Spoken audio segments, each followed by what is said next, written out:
Welcome to Better Basketball Minds, where I teach athletes the connection between their mind and performance. Today I want to talk about why championship caliber teams do not win the championship. Sometimes don't win the championship, let me put it like that. Players full of talent, you have the ability, and you work hard. So why sometimes when it comes to the end of the season, when it gets to the playoffs, you end up losing in one of the elimination games? You have the coaching. Right? Your coaches know his X's and O's. He does not choke under pressure. He spends time studying film, but you guys still lose. Why is this happening? So I'm going to switch to football. When I was playing football in high school, we were one of the most dominant teams in the state. We were number one in the state. We beat Ben Davis the second game of the season. They had 2 NFL players on it, and I think a couple Division I players.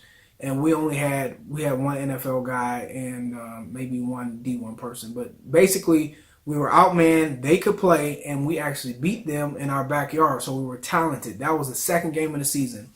We rolled through the rest of the teams. We killed them. We were 12-0 going into the playoffs. We were 12-0, and here comes the regional championship game, and we playing this team, right? So in our minds, we were thinking, oh my God, everybody before us, we can actually win the state championship and we're only 1 game away. This is what we're thinking, right? So we get into this game. They have a 6'5" quarterback who's mobile, and that's our Achilles heel. 6'5" quarterback who's mobile, and we're up 20-0. We're killing these boys. We up 20-0 going into the second half. Well, guess what? One thing leads to another, and we end up losing 21-20. Things start happening.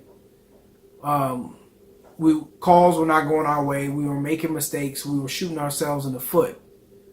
But what I found out later was there were a number of us that had a limiting belief. Not inside of our mind, but in our heart. We didn't believe that we deserved to win the state championship. So we self-sabotaged ourselves, and we didn't even know it. So one of the reasons why you can go throughout the regular season, right? Coaches have this false confidence. Not only coaches, but players, you have this false confidence because you're winning, because you're putting in the work, and because you're dominating people in the regular season. You think that qualifies you to win. No, it doesn't. You must be internally set up the right way where you can handle the pressure of a playoff game, where you can handle the pressure of a pressurized situation. Okay, it's completely different. That's why you have to train your mind so that your body reacts the right way. You don't ever go into a game and say, oh, I knew how to shoot right 2 weeks ago. I was on fire 2 weeks ago, so I don't have to work on my jump shot. That's physically. You always want to work on your physical game so that your muscle memory takes over. So when you shoot that jump shot, it's flowing the way you want it to flow. In that same way, you want to train your mind so you have the right emotional reaction, so you're just as confident, so you're just as relaxed. And if you don't, your emotions will be out of control and you won't be able to control it. So one of the reasons why you lose is because deep inside you don't believe and you haven't trained your mind to be ready for the moment. Now in basketball, there's 5 people. So it can be that one person who has not trained their mind.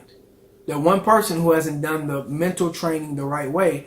So when they get to the moment, the environment may be too big or they may not be ready for it. It doesn't mean you don't have heart. It just means that you have not trained. So just like physically how I got to train my mind the same way, because it sets me up to actually express my potential, right? Training your mind does that. Okay, the second reason why championship caliber teams do not win the championship is because you're too busy comparing yourself to other people. So you're more talented than the people that you play in the regular season. You are. So you run across of them. So when you see somebody who's just as talented than you or less talented, you feel comfortable within yourself. So your muscles are relaxed. You have more intuition, right? Everything is flowing. Woo, you dropping that dime off. You shooting that ball. You dunking on people. You doing all that, right? Because you looking across and subconsciously you comparing yourself to other people. And because inside of you, you feel like you're better than them. Now you feel good about yourself. But see, here's the thing about championships. When you get to the championship, it's going to be somebody who's more talented than you. It's going to be a team who executes better than you. Right? It's going to, it's going to be a 6'6" guy with a large wingspan in front of you that you've never seen. And if you're so used to comparing yourself to other people, now that level of confidence that you had before, you don't have anymore. Now it's gone outside the window. So all of a sudden you are shocked within yourself because this confidence that you had before was just based in you comparing yourself to somebody else. So that's a lot of times what I see.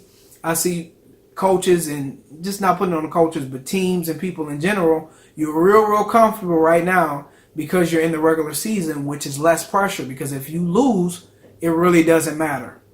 Okay? So you're comfortable because you're winning games and you're doing all this other stuff.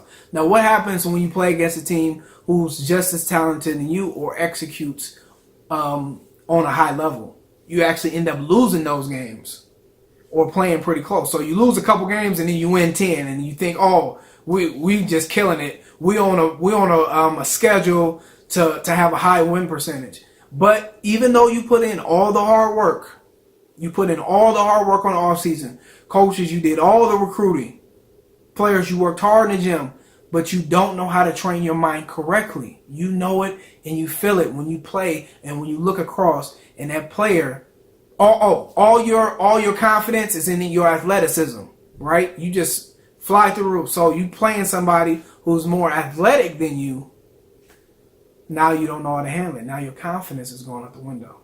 So what I'm telling you is all 5 guys must train themselves so they don't have any limiting beliefs. They don't have any fear of failure. They don't have any fear of success. You want to eliminate your interference so your potential can show up. That's the key. So all these people are putting in hard work. You're doing whatever you're supposed to do. But if you don't learn to train your mind the right way, all 5 guys, it only takes one person to make one stupid decision that ends up messing it up for everybody. So what I'm telling you is your mind is important. Your mind actually runs your body. And they say that sports in high school was 80% mental, 20% physical. Once you get up and you start going to college and the NBA, it's actually 90% mental and 10% physical. You got to learn to train your mind. Remember, better basketball does not start on the court. It starts in the mind.